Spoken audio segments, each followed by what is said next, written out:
Au nom du Père, du Fils et du Saint-Esprit. Amen. Mes très chers frères et sœurs, voyez, comme tous les ans, il est 3 heures. À l'époque du Christ, le ciel s'est obscurci et s'est assombri.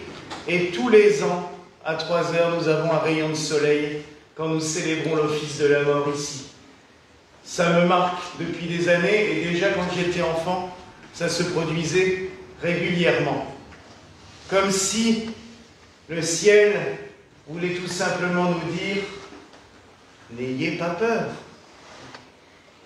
Oui, tout semble accompli, tout semble terminé. Le Christ lui-même l'a dit, tout est accompli. Mais ce n'est pas un accomplissement comme une finitude.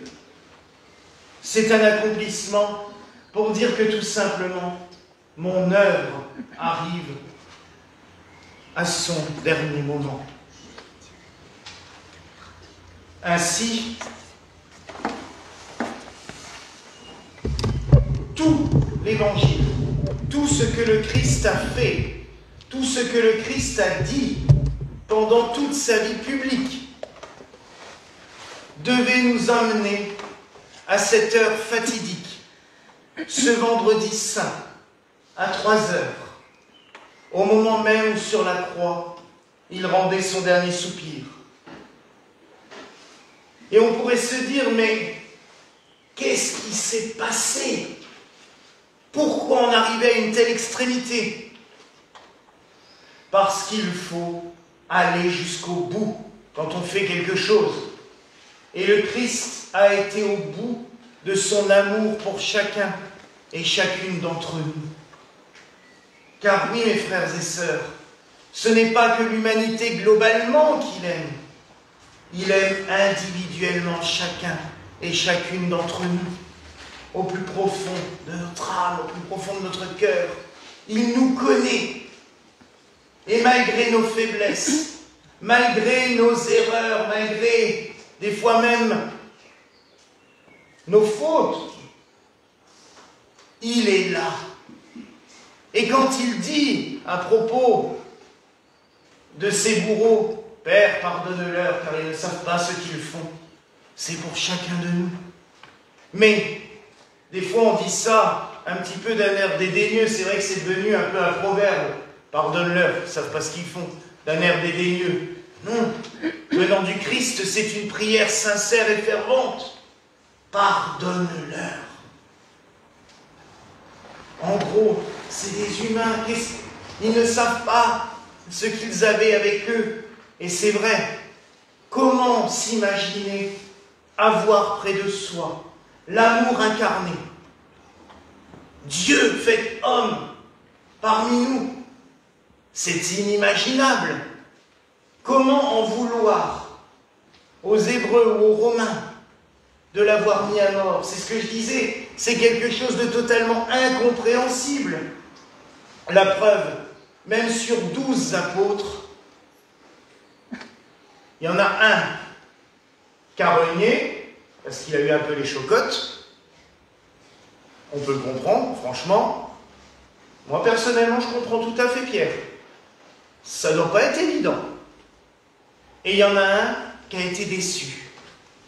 Il s'attendait, comme tout le peuple d'Israël, à voir un Messie chevauchant sur son cheval blanc, avec l'épée ou le glaive au poignet pour combattre les envahisseurs, et pas se retrouver avec un bonhomme qui se balade avec 12 autres types à pied, de ville en ville. Bon, ok, il guérissait les malades, mais c'était pas ça qu'ils attendaient. C'était toute une mythologie qui s'était forgée. Ils n'ont pas compris que ce n'est pas par le glaive que le Christ était le vainqueur, mais par l'amour. L'amour. Et la plus belle épreuve d'amour, c'est sur la croix qu'il nous l'a donnée. Et c'est ce que nous célébrons en ces jours saints. Et j'en parlais à l'un d'entre vous avant l'office. C'est la plus belle, je dirais, des messes que nous célébrons. Car oui, mes frères et sœurs, même si aujourd'hui il n'y a pas la célébration de la Sainte Messe, c'est la messe de hier qui continue. C'est pour cela que nous avons réservé l'Eucharistie au tombeau, au reposoir, pour continuer la messe d'hier par la célébration d'aujourd'hui.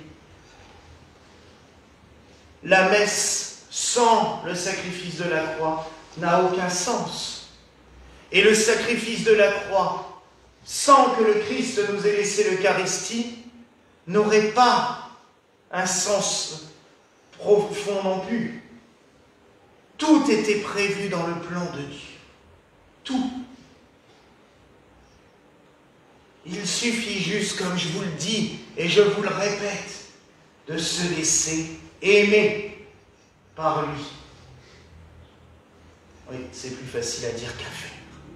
J'en suis conscient. Parce que quand ça ne va pas, on ne le ressent pas forcément. Et pourtant, la plus belle des prières, c'est de se mettre là, de s'asseoir devant lui. Comme je vous l'ai déjà dit, il est partout. Donc, vous pouvez vous asseoir n'importe où et vous dire « Je te laisse m'aimer.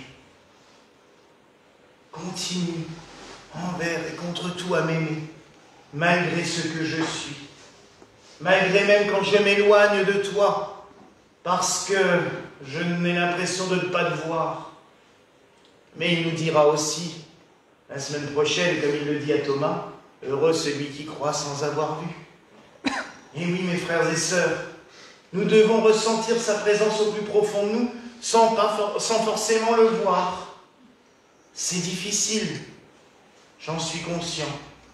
Mais quel cadeau il nous a fait, quel cadeau il nous donne.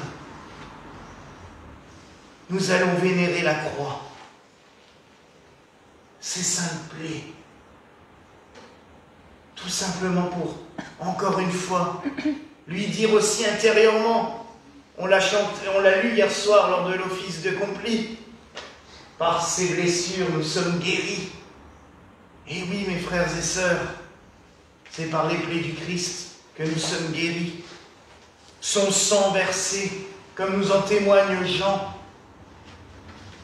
Son sang versé, c'est la source de la vie, la source de l'amour, la source de la guérison, la source de la purification.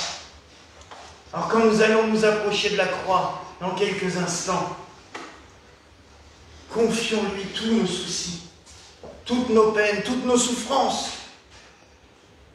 Et vous savez, la liturgie, comme je vous le dis, elle a toujours cette beauté. Alors même que nous allons nous approcher pour embrasser la croix, avec le Père Glenn, nous chanterons les impropères, cette pièce liturgique merveilleuse qui met dans la bouche du Christ, pas des reproches, mais tout de même qui lui fait dire « Mais mon peuple, qu'est-ce que je t'ai fait? Je t'ai libéré d'Égypte, je t'ai donné la vie, je t'ai sauvé de l'esclavage et tu me mets sur la croix. » Parce que oui, mes frères et sœurs, cela nous arrive aussi à nous, bien involontairement, de remettre le Christ en croix. Quand on l'oublie, comme je vous l'ai dit avant, de se laisser aimer par lui, quand on refuse son amour, et des fois quand on le rejette. Vous savez, les petits reniements comme Pierre, ça arrive sans aucun doute à beaucoup. Même à des prêtres, même à des évêques. Des fois, on n'a pas forcément envie de rentrer dans des discussions infinies sur la croyance. Alors on dit à la personne en face, oui, bon, vous avez raison. Alors que le Christ, il faudrait le défendre, je dirais, bec et ongle. Mais il y a des fois où on est las aussi, alors on se dit, bon, il croit ce qu'il veut. Et c'est des petits renoncements comme Pierre l'a fait, de dire, bah oui, j'y crois pas. Ben si, on y croit, mais on est juste un peu lâche. Mais c'est humain. Tout cela, on peut le reconnaître aujourd'hui et le confier à notre Seigneur et lui demander, comme je vous l'ai dit, la guérison. Parce que la guérison, c'est pas que physique, même si on a peut-être tous et toutes des petits bobos qu'on aimerait bien voir guéris, on est d'accord. mais la guérison spirituelle, la guérison de l'âme, la guérison du cœur, toutes ces petites blessures qu'on a aussi au fond de nous, confions-lui en ce jour. Accompagnons-le, chantons-le, et confions-lui aussi le monde entier, puisque notre liturgie nous invite à prier pour toutes et tous dans ces grandes intentions que nous allons faire dans l'instant avec Monseigneur Glenn.